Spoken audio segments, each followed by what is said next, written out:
The second segment of the Nightly News is brought to you by Labrie Credit Union. Labrie Credit Union. We are not a bank. We are better. Welcome back. St. Lucia has once again been slapped with a level 4 warning by the U.S. Centers for Disease Control and Prevention Monday. The island, along with 6 other countries, were upgraded from level 3, which indicates high-risk category of travel destinations due to COVID-19, to level 4, which means very high risk.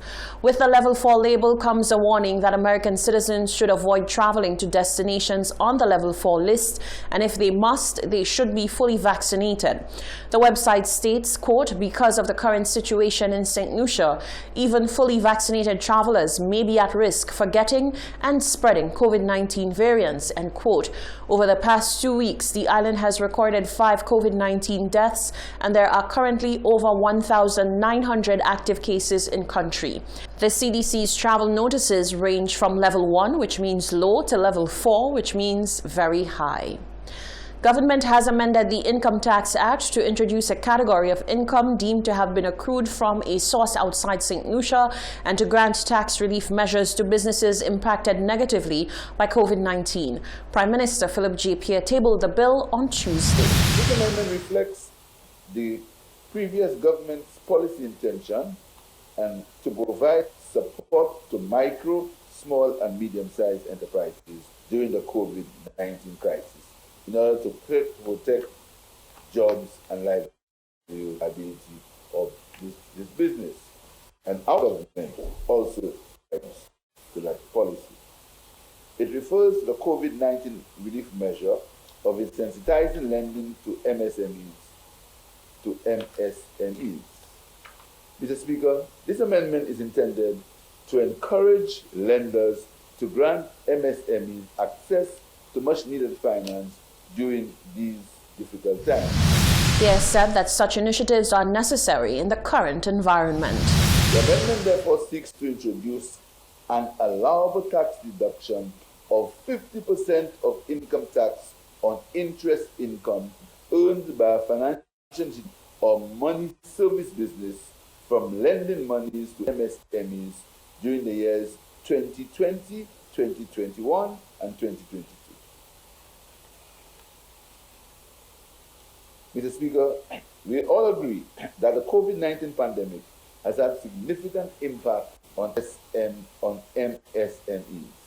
It's against this background that this policy intervention was developed to help preserve jobs and ensure that businesses remain afloat. That was Prime Minister Philip J. Pierre.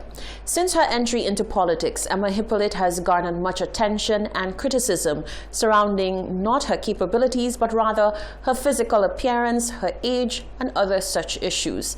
Hippolyte says these are issues that she intends to tackle and change as a politician. Judge me by the content of my character, not by the style of my dress. Soufrière Forces Jacques MP Emma Hippolyte is addressing some of the criticism she has faced since her introduction into the political arena. Hippolyte says that women in politics are not judged by their ability, rather focus remains on their attire and mannerisms. Hippolyte says that oftentimes it is other women who make these claims, but insists she is not bothered as her main concern is the people of St. Lucia. As you know, they focus on our clothing, they don't focus on content, on ability to serve. Most times I always say we women are our worst enemies because we are the ones targeting and everything else. But it does not bother me. I've always said so. I am there to serve. I know my ability, I know my capabilities, and I just move forward knowing that my main objective is to serve the people of St. Lucia. Hippolyte says that these comments speak to a greater issue that women in politics face. She says while this may dissuade young women from immersing themselves in politics, one of her priorities is to ensure that women get the respect they deserve. Well, what I have done is to ignore it. I don't want to focus on it. What I would like to do is to carry the young women with me. And our focus as we sit on all the boards is to ensure that we have gender balance, to carry our young women, give them the exposure that is required, and to tell them that you too can be a parliamentary rep. You too can be the head of the national insurance. You too can be the director of audit. Hippolyte says that she hopes that she is able to get more young women invested in politics and business to bridge the gender gap. Reporting for the Hot 7 Nightly News, I am Karim Nelson. The St. Lucia National Trust has indicated that it became aware through social media posts of what appeared to be an illegal development within the beach area in Grosley Town. The organization says it immediately visited the site and shared the alarm expressed by those who were commenting on the development. The National Trust contacted the Development Control Authority, DCA, who agreed to conduct a site visit and to take any action appropriate within the law. They did, and this matter is now being handled through the appropriate channels. The Trust says it is very pleased with the vigilance and actions taken by members of the public on this matter. It says there is no doubt that the public actions contributed to the ongoing attempts by the authorities to resolve the issue.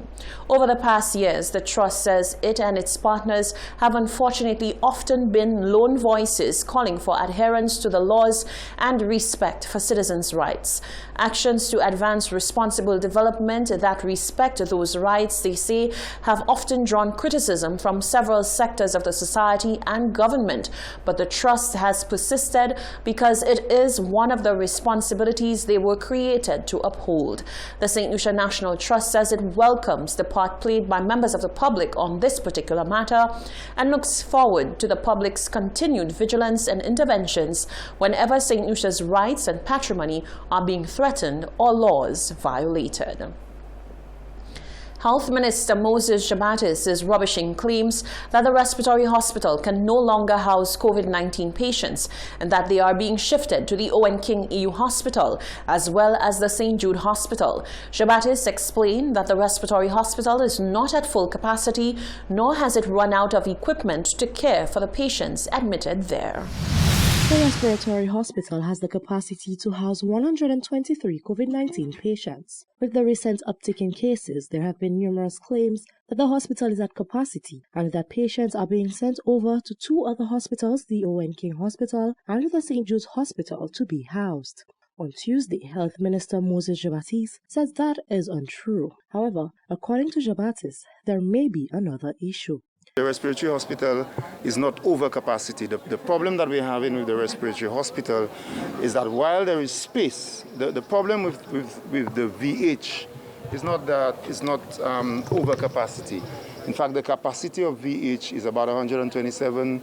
Right now, there are about 75 individuals who are housed there, and you have about 4 individuals who are in critical care. The problem that we are having is a human resource challenge. That is, we do not have at this time enough nurses and medical staff to cater for the additional capacity which you have at VH. So VH is not over capacity. There is capacity, but what we have to do is to get nurses, more medical professionals. Jabatis explained that there is also adequate equipment to deal with the COVID-19 situation at the hospital. However, he says there are many other challenges confronting the health sector. We do have oxygen supplies. We use about 274 cylinders of oxygen every single day. And I was at the Victoria Hospital yesterday, and the Windward Island Gases, or Windward Island, the company Windward Island Gas, they supply of oxygen, and there is oxygen. The other equipment that you speak of, I know that we've had a problem with the X-ray machine, the portable X-ray machine. And when we came in, there was this problem. It was some parts of the other X-ray machine were repaired, but it went down again. And right now, the part to operate the portable X-ray machine has been ordered. It costs about 56,000 EC dollars, and we have ordered it, and hopefully in the next few days it will come so that we can deal with it. He says the medical fraternity is, however, receiving much-needed assistance from their Cuban counterparts. Today we are having additional support with the Cubans.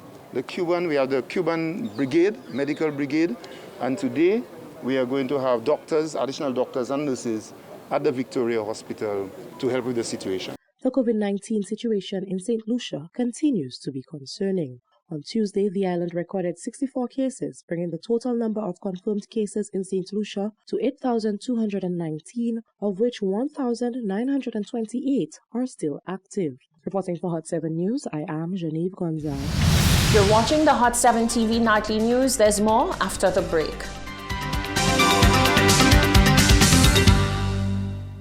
The second segment of the Nightly News was brought to you by Labrie Credit Union. Labrie Credit Union. We are not a bank. We are better.